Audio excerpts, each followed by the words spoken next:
The countdown on Alex's screen kept ticking. 4:59, 4:58, 4:57.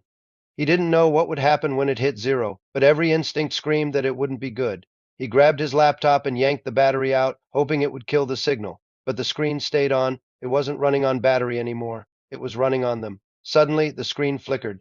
A tiny camera icon lit up. They were watching him. Alex ripped off a piece of tape from his notebook and slapped it over the webcam. Then he bolted downstairs. His house was dark, quiet. Too quiet. He checked the windows. Locked. Checked the back door. Locked. But then he noticed something chilling. His router lights were blinking like crazy. Someone was in his network inside his house digitally and maybe physically. He rushed to the living room and unplugged the router. But instead of shutting off, the lights stayed on. Someone had hardwired it from the outside. Alex's hands shook as he moved toward the window. Right outside, barely visible through the curtains, was a small wireless relay box taped under the sill. A signal repeater, away in. He tore it down and smashed it on the floor. The countdown stopped at 2:13. For a brief moment, he thought he'd won. But then the message returned, bigger, brighter, more aggressive: local network. Breach failed. Switching to physical recovery. Alex froze. Physical recovery? He didn't understand at first, until he heard a car door quietly close outside, then footsteps on the gravel, slow, deliberate, getting closer. He killed the lights and ducked behind the couch, holding his breath. A shadow moved past the window. Someone was checking the perimeter. Then his phone buzzed.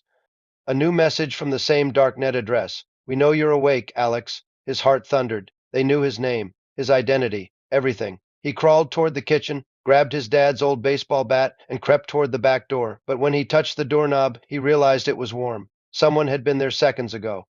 Then came the knock. Soft, 3 taps, a pause, then 3 more. Alex didn't move. Then he heard a whisper through the door. "Open up. We just want the message back." His blood ran cold. The message.